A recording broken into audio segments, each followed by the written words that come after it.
Hey, everybody. Welcome to the Be Your Own Hero podcast. I am so excited you're here today. And I am your host, Brittany Renew, fantasy author and entrepreneur. And today I'm excited to have another fellow author on the show. Welcome, GiGi Meier. She is a dark romance author and a YouTuber and a fellow podcaster. So, welcome. Thank you for having me. I'm delighted to be here. I know we've talked about this for a while, so I'm glad we're making it happen. I know it's always fun trying to get two people's schedules to align to do a recording, right? I know it shouldn't be that hard, but sometimes it just is. Yeah. Life. But cool. Well, we're here. So I'm excited to dive in. I'd love to hear more about your background.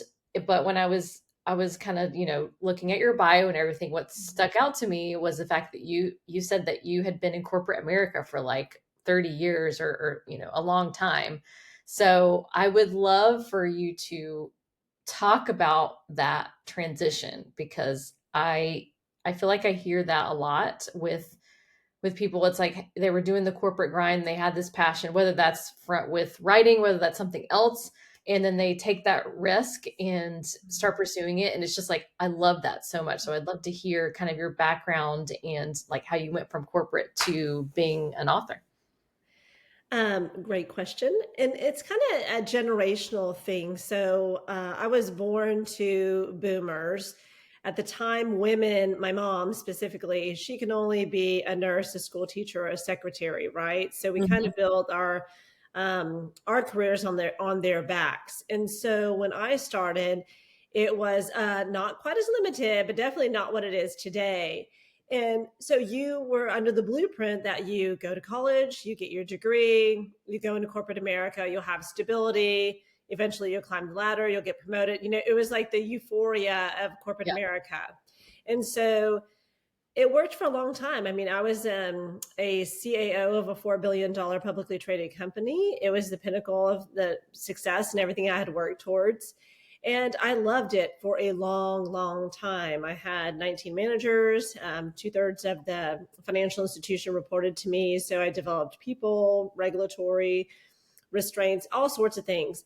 But I was looking at my colleagues. I was the youngest, and at the time, the youngest female. And I could easily sit in that chair another 15, 20 years. My colleagues were that much older, other C-suite executives. And I thought, wow, okay, I got 30 years under my belt. Do I want to continue this? And at the time, we didn't have, when I first started in banking, we didn't even have computers. So it was all like, I know, I'm talking like way old. I hate to say that because then you're like, oh, this chick is old. But anyway, No. so with the advent of, desktop computers, now we have computers on our phone. Basically, that's what our phones are. And then the internet coming along, it allowed us to connect in the first time that we had never been able to connect for. Your circle of influence was just the people you knew and the jobs you had.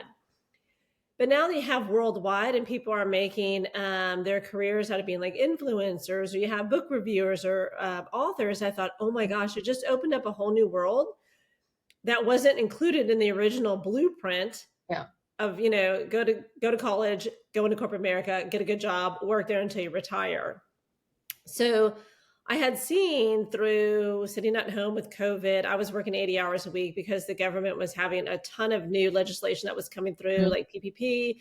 We had the stimulus coming out. So it was record-breaking times in the financial institution Yeah. with all these programs and how to implement them. But it was 80 hours a week for almost, almost all of 2020. Yeah. And I thought, this is, it's been fun. It's been great, but it allowed me to kind of look around and see, like, is this really what I want to do? Could I sit in this chair for another 15, 20 years like my colleagues with no regrets? And I Mhm. thought, no way. I have, there's music inside that I want to let out. And so that's why I made the move to become a creative and a romance author specifically, because I thought it's either now or never. Either I Yeah. make the leap on my 30th year, or I'll never leap at all. I'll never move. Because it's like the golden handcuffs, right? You make a lot, but at what cost? Yeah. That's I love that. And there's so many people that had COVID, like with COVID going on, it just made them start thinking differently about life. And I mean, I had a similar experience, which I've shared before. I had I had completed the book that I have out published. I had actually completed in 2013, and I just sat with it. I was too scared to do anything with it. And in 2020, that's when I kind of got that extra nudge of like, you know what? This is something I'm passionate about. I'm tired of like sitting on the sidelines with it. And that's what kind of propelled me to get back into that, make the edits I needed to make, and then publish that, 2.5 years later, probably around that point. So it's just so interesting how like we're going so fast, and then something like that like slows you down long enough for you to be like, wait a minute, is this actually what I want to do with my life? There's life outside of corporate America. Like, what Yeah. is this? It's, a whole new world. Yeah. Oh my gosh, I love that. So okay, so you took the leap. What did that look like? Did you have like this storm in the office, like amazing walkout story that you quit, or what was that transition like? Oh no, the company was being actually, the timing worked out perfect because the company was being bought out. Oh, And interesting. so I did not want to continue in that industry. Mhm. So it allowed me, as scary as it was, I thought I was ready emotionally. Oh my gosh, you're not. You're not until, the first time you leave, you think there's a safety net, but there's really not a safety net. It is you. So that first month or two waking up and you don't have the grind, you don't have to have everyone up at 6 a.m., out the door at 7, bus stop, car line, and race to make it to your chair by 8. And I thought, what is this? And so that first year, I think your book, you said yours came out in about 22. I had my debut novel released in 22 Mhm. also. I think that first year was not only writing the book, but it was also healing. It was healing from everything that I had gone through in the last several years.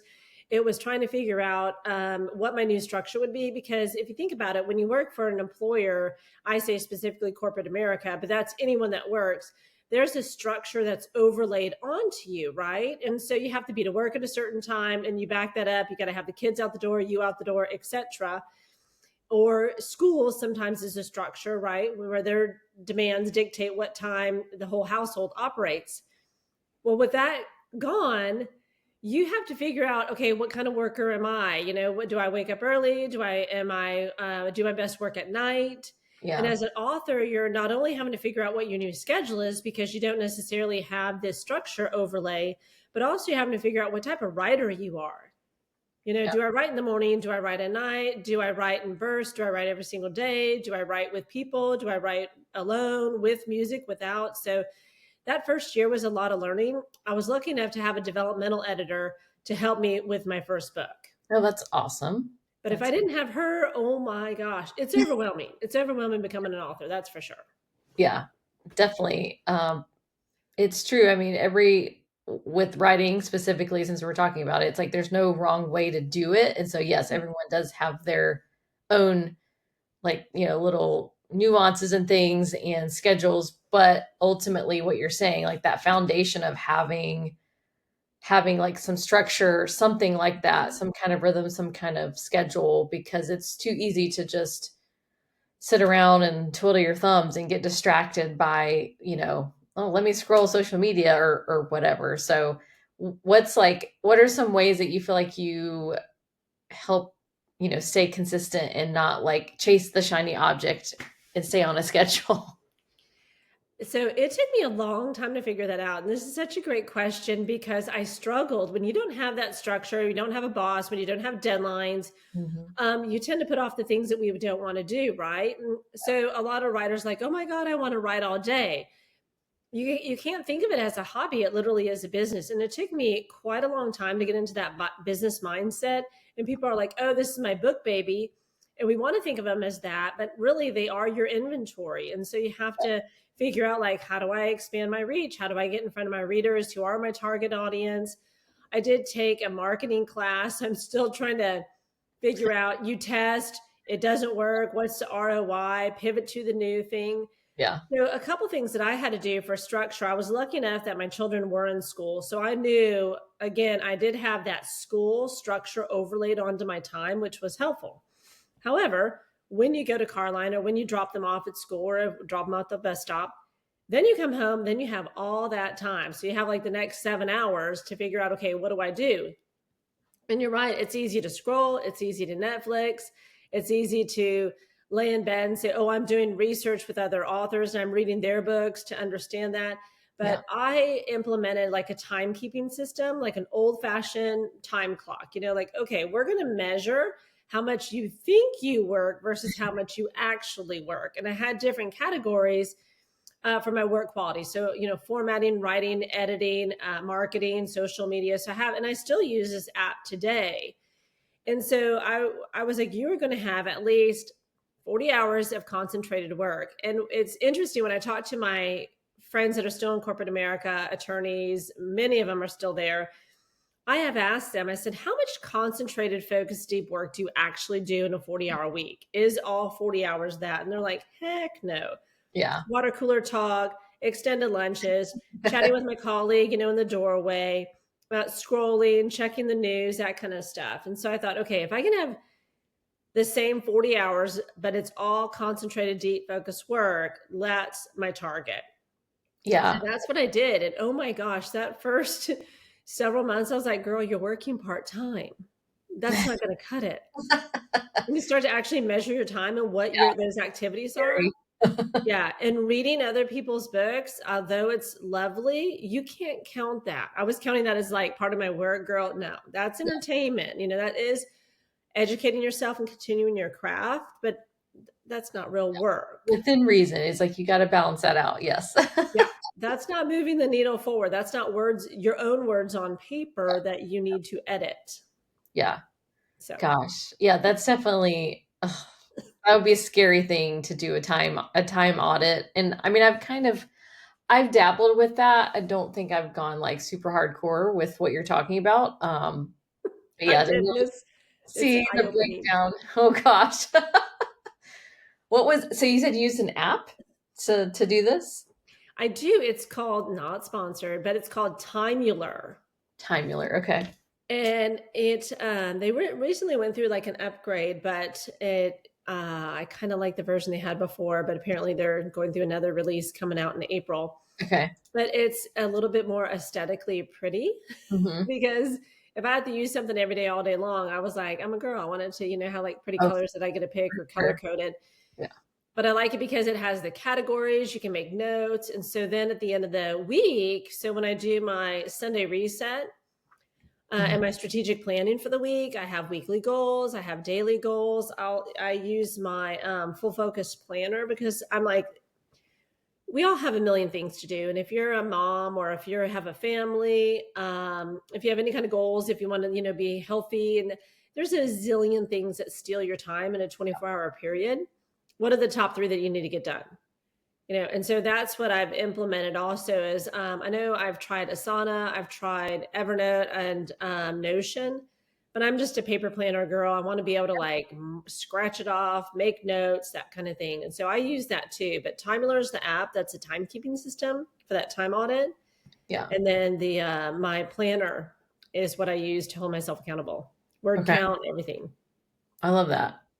I'm kind of a hybrid. I use like both paper and I have I'm a real estate agent, so I'm used to running a business. So I have a CRM that has like task management already built in there. So I kind of use Okay. like a combination of that plus a paper planner.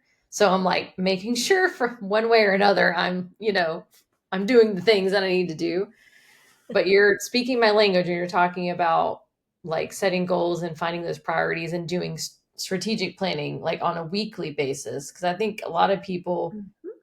think about goals and planning from an annual basis, which is great, but you also need to break that down. For me personally, I do annual, quarterly, and monthly planning. So, like, breaking that down is going to enable you to move those priorities forward because you're really getting granular with it. So, I would love for you to share a little bit more about like how you do that you said weekly, how you do that on a weekly basis. I completely agree with you. I have a vision board. So every New Year's around that time, not necessarily on New Year's Day or Eve, but there's a group of us that get together. We have a vision board planning party, which is, I know, so cheesy, but No, it's it fun. really does. work because we buy the books and, someone's running the printer and, we just have, like charcuterie boards. It's just a fun time, right? Yeah. But so you have a vision board and you're like, yeah, it'd be great if I could make X or I could drive that car or whatever it is, that trip, that amount of books that you want to publish. But how are you going to do it? And so I've had a vision planner. I have annual goals, but you can say like, oh, I want to publish 8 or 10 books this year, right? That's, kind of within my wheelhouse because romance, we do tend to write shorter. We tend to write faster and we release more often. Yeah. But how am I going to actually get 8 to 10 books out? That's virtually, it's more than one every other month. And so you have to look at the logistics of it. So what I do is I just invested in, have you seen that on one of the other social media apps? It's called Big Ass Calendar. I don't think so. It's literally this ginormous calendar. And what it does is it has the 12 months laid out every single day. And so I've taken stickies and laid out, okay, if you're going to actually publish 8 books, what does that take? How long does it take you to write? What's the word count? How long does it take to get into editing? I'm blessed that I have an amazing developmental editor that I can afford to pay for. I have a line editor and then a formatter. And so I have people on my team. I have to get on their schedules too. We talked about schedules earlier in this interview, but I have to get on theirs per book. Yeah. So I'm like, when are your openings? And so that really kind of, again, that structure overlays onto me. If I want to make it on their schedule, what are their deadlines and when do I have to write this? So on the calendar, I've put out what the book name is, how long I need to, what is my max to write it, when it goes into developmental editing, when she sends it back, etc. Already down the pipeline. And I have my PMP, which is Project Management Professional Certification. So I think that helped, taking some of that corporate America experience and tools and, kind of implementing it, even though I don't have a project management system. I do it all on paper, but I'm a visual person. I want to be able to sit at my desk and glance at my calendar, the big one with all the sticky notes and say, okay, like when is this due? When do I have to have it done by? And that's some motivation. Yeah, definitely. I mean, the motivation there for sure. I mean, that external motivation, I think really, we all need that external motivation. And I would say that you need internal motivation too, but I think that if you can use the external, it kind of will help you strengthen that muscle of the internal motivation that comes across. Yeah. Completely. We have no deadlines. We have to set our own. That's your external accountability, if you will, because you can't, and sometimes I have my first developmental editor. She's phenomenal, but she is booked out. So you have to be extremely disciplined because you can either be like, okay, I'll be on your schedule in April, or she's like, okay, my next opening is in July. Well, that's 2 books you've missed by then. Yeah. Ooh, so taking my calendar, if I know that I have, let's say 6 weeks or 8 weeks to write 1 book, then I have to say, okay, per week, how many is that? And I, like you, I do set quarterly goals. And so I know when I use the full focus, and I'm, again, not sponsored, but that's the 12-week year, right? So that's setting quarterly goals. You have to break it down to how many I need to do in a month. And then, okay, if I have, I don't know, let's say I have to write 20,000 words this month. Well, that equates to, 5,000 a week. How am I going to then divide 5,000 by how many ever times you write during the week? Is it going to be 5,000 is written in one time across every single day, across 5 days, etc.? So that's kind of like my step-by-step goal planning, and also trying to hold myself accountable and built in. Now, do I achieve it every week? No. And then when I do that Sunday reset and go through my strategic planning, I'm like, okay, what got in the way? Was it life that I couldn't control, or was it my own laziness, procrastination, resistance? And we all have resistance in life, and that's something I'm exploring now. Like, what is it saying to me? Why is it coming up? And what am I going to do about it? Well, that's a key question there that you said. What am I going to do about it? Because it's one thing to, and it's so I have a business coach and we meet once a week, and that's like he asks me that all the time. It's like I'm not allowed to like complain about something or whatever. It's like, what are you going to actually do about it? because that's where, when you take action, you'll be able to move past whatever that obstacle is versus just sitting there and being like, being mad at yourself because you didn't get your word count out. Well, that's not going to help you get your word count out by being mad at yourself. So instead, what are you going to do? Well, it's the foundation of corporate America, right? They're like, don't bring up a problem unless you have a solution. Yeah, true. So that was ingrained for the last 30 years. Like, we don't come and complain unless you have a solution or a few solutions in mind, or just be quiet, don't say anything. Yeah. I wonder okay, so with I'm writing book two. I have a series. So I pushed really hard to get book two draft done. So I'm going through like revisions and stuff. And what I found when I did like a deep dive on like breaking down word count and what it would do, like how I could do that on a monthly, weekly basis, because I really had never done that before until writing book two. I was surprised by like how much, let's see, I was surprised by how much more manageable it actually was when I really looked at it and broke it down. Do you feel like that was your experience as you started doing that? Like, hey, this is actually, because like at first it just feels like this overwhelming, daunting thing. Yeah. And then when I broke it down, it was like, oh, this is actually manageable. Did you have that experience as well? Completely. Okay. So obviously I have a numbers background, and facts don't lie. And I know people are like, oh, facts are friendly. There's nowhere to hide, right? Yeah. And so maybe you write a chapter a day. Maybe your goal is to write 200 words a day. Maybe it's a word count. Maybe it's a chapter. Maybe it's by time. And maybe it's not a day. Maybe, you have a busy life and you have a full-time job, and you have all these things, active kids in sports. You can't write every single day, and that's okay. I'm not saying that you have to, but when you take away, what happens when we set all these goals is there's a lot of emotion behind it, right? Mm-hmm. We want to publish this, live in that house, marry this person, drive this car, go on these trips, make this amount of money.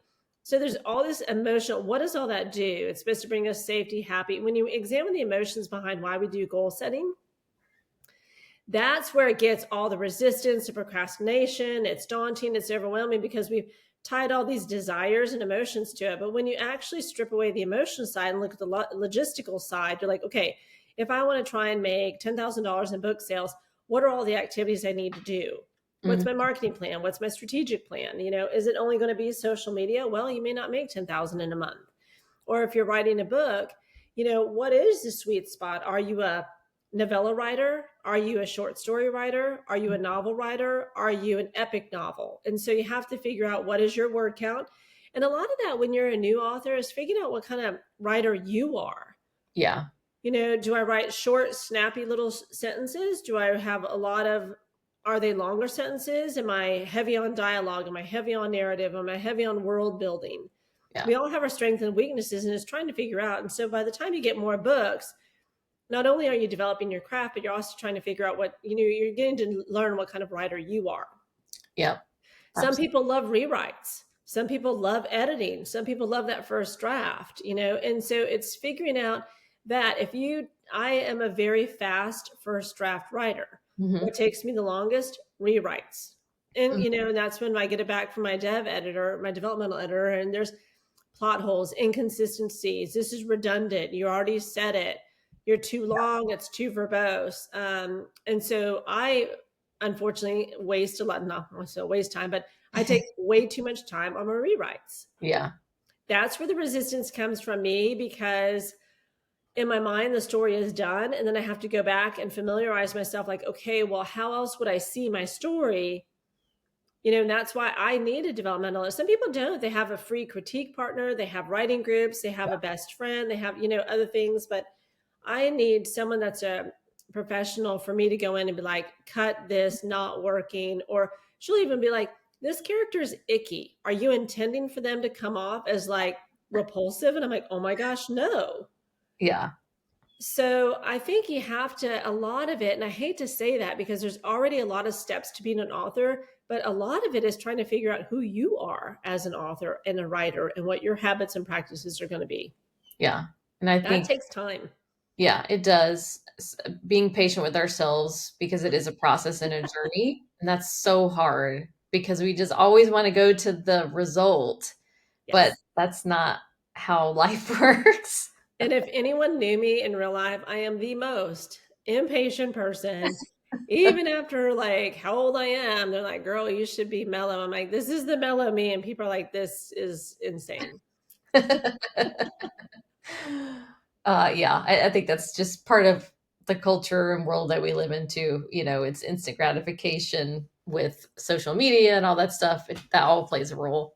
And results driven, right? We all sit and scroll and you see, this girl that started this channel or that, influencing and, here you can change your life in 6 months, change your life in 1 year. Well, when it doesn't happen, you're like, it's depressing. Why did Yeah. it work for her and not for me? And so I think there's a lot of the comparison. That's Mhm. also kind of the bad side of social media because things don't always work out. You can have a marketing plan that works for you. I can do the exact same thing and it's a total failure. Yeah. And so it's complicated. And I think that's what happens when we have the social media and the comparison. And, we want the instant gratification, we want the results. We're a results driven culture, at least here in the States we are. And Yep. so that's challenging. It is. I think what's helped me over the years to kind of break down that, because that's a barrier, that we all experience. So I think what's helped me try to break that down is just remembering it's about who you become in the process of pursuing that goal. And that is more important than the goal itself. And if you can fully embrace that, it just completely changes how you view goals because it takes the pressure off and we put too much pressure on ourselves. And then that's where that fear of failure comes in, a fear of success too, both of those things. It's a double-edged sword, I think. I feel that, I feel both of those. So I think when we focus on who we're becoming, actually, that reminds me, I heard someone say this recently, focusing on who we're being instead of like what we're doing, like being more instead of doing more. I Mhm. think that is, if we can focus on that more, it's going to change your relationship to your goals. And, but the funny thing is with that is then you actually end up making more progress on those goals too. So yeah. Oh, I completely agree with you because I'm trying to be less a destination person and more Yeah. of a journey. Yeah. And that's been on my vision board for this year is like, enjoy the journey, enjoy the process of writing, enjoy sitting in that chair, enjoy the rewrites, because it is truly a gift. We are Mhm. privileged to be able to write works that people want to read. That is a gift. It's really a compliment when someone resonates with your story, your characters, they love it, they DM you, email you, you get feedback. That Yeah. is such a privilege. And I think for me personally, I'm trying to relish that more and not be so results driven. Of course, it kind of goes against the 30 years in financial institution where everything is about the bottom line and Yeah. profitability and ROI. So I know how I got to this situation. Now it's up to me to reverse where, the Yeah. situation to where I really do want to relish the journey Yeah. because tomorrow's not promised for anybody and it could all end and I don't want to look back with regret. Yeah. It's No. why I made the leap. I didn't want to die with my music inside. Yeah. I love that phrase, die with my music inside. And And you everybody has it. yeah. Writing a book is on so many people's bucket list, but Yeah. there's such fear of judgment, fear of failure, imposter syndrome. There's just so much to unpack around that. And so I always tell people my DMs are always open. I will, reach out to me. I'm an established writer. Not that I know all the answers, because trust me, I don't. But I will help people out. It's why I have, my own podcast where I do interviews with other authors because there is, like you said when we started this, there's so many ways to become an author. Yeah. I mean, tons of ways. And it's deciding to be an author every single day. It's not quitting. It's not giving in to the voice of rejection or doubt or fear. It's continuing to do it. Mm. Yeah. And too many people quit before, like, they're right at that threshold where they could see a breakthrough or some kind of change, and they quit right before that, which is terrible. So yes, everyone, don't give up. Keep going. And if you need support and it's not in your circle of influence, if you don't get support in your own household, your spouse, your friends, etc., reach out to Book Talk or Bookstagram, because Mhm. the book community is super accepting. You will find your tribe of people that will support you, on any of the platforms. You can, even Facebook, there's tons of reader groups, there's tons of author beta readers, etc. There's several authors I know that started out being ARC readers or beta readers Mhm. for other authors and reading just the volume of books. I mean, some of these readers are voracious. They're reading 200, 300 romance books a year. And I'm like, wow, that's impressive. Yeah. But they start there and then they're like, well, I've read enough. I think I got the hang of it. I can do it too. And that's the beauty of self-publishing, because I'm an indie author and I think I probably always will be because I just love it. Yeah. Anyone can do it. There's tons of resources on there and you don't necessarily have to pay for your vendors. Yeah. You don't have, there's something within everyone's budget, I think, to hire an editor and all that stuff that you mentioned. Yeah, that is the beauty of kind of where we are in the book world these days, is having so many resources for people to independently publish, which I did myself as well. So yeah, I love that. Um, let's I would love, before we kind of like wrap up, because I mean I feel like we could talk for like hours and hours about goal setting and running a business around your books. I mean it's all amazing. Yeah, we But could. but I would love everyone to learn more about your books. So if just kind of, plug, whether I know you have quite a bit at this point. So you plug your books, maybe the most recent one that's coming out. I would love for you to share more about that. Yeah, thank you. So I have two different kinds. So I write spicy reverse age gap. And so that's older women, younger men. And I have two series. The first one, Cougars and Cubs, came out. That's a completed series, 5 books in there. They Mhm. are super steamy, wide open door, but like steamy, naughty fun. And then the next series that I just launched, my book came out. My first book in the series is Full Throttle. That's Bikers of Boston. Mhm. And so it's the same premise. It's older women, younger men. And they're, hot, cocky, rich, young men, all bikers. And that's been really fun. And so Full Throttle came out at the last day of February. So Okay. it's out now. I have 4 of those. There's 5 bikers, 4 books altogether. The last book will be a Why Choose Twins romance. Again, super spicy. And then my first love was my dark romance series. And that is disturbingly dark, very emotional, tons of content and trigger warnings on my website. And so that's the Cañon series. Okay. That's also a completed series as well. And those books are a lot thicker. They're like 125 to 135,000 words. Mhm. I feel like dark, you do a lot of world building and there's just a lot more elements there.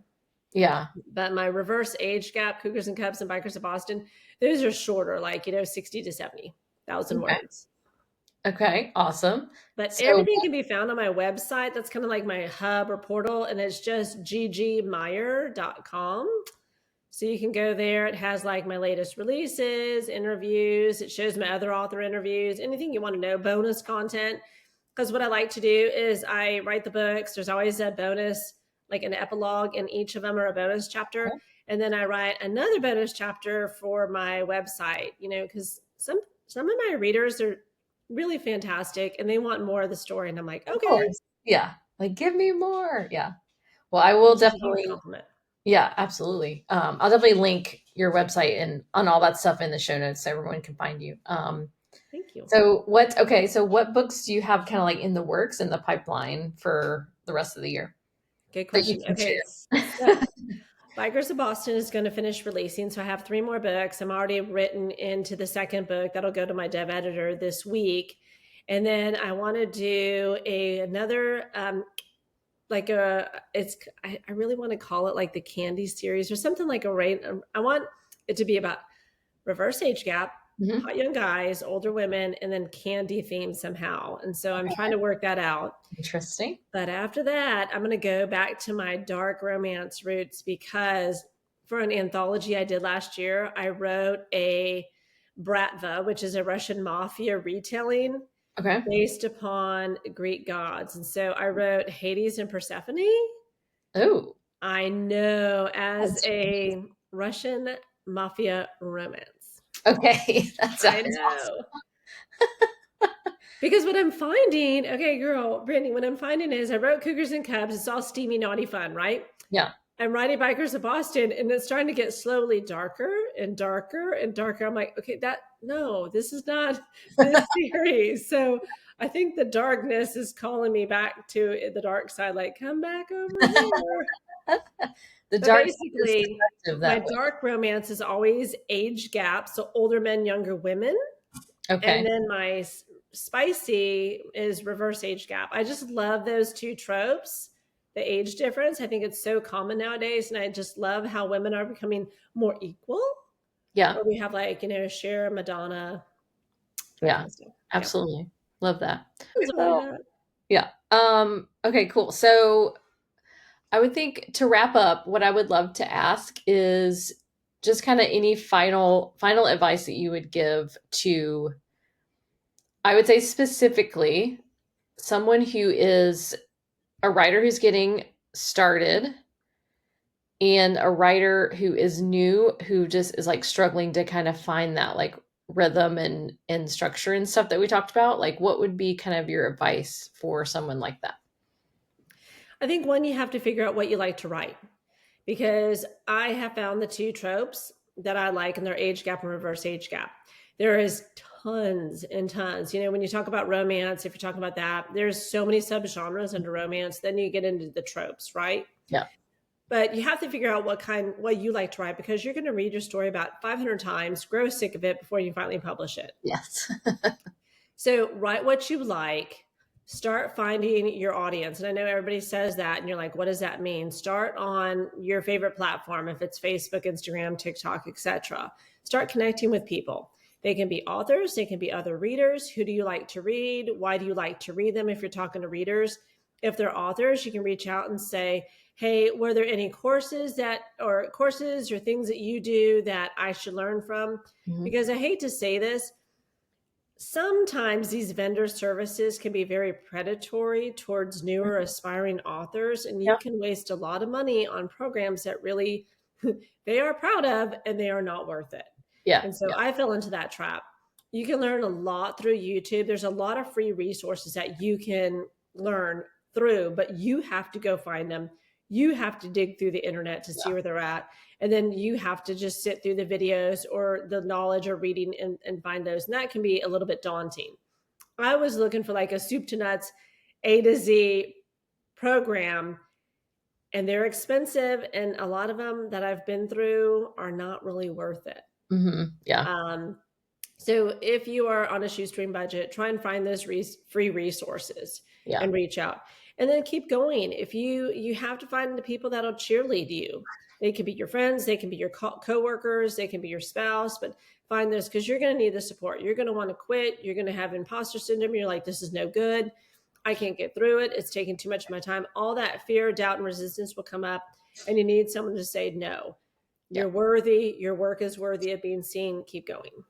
Yeah. I love that. Yes. Success does not happen in a vacuum. We really do need a community of people around us to help. Yeah. And it'll take time. It'll be great if you have like the viral video and then all of a sudden, boom, everybody buys you. But realistically, that's not likely.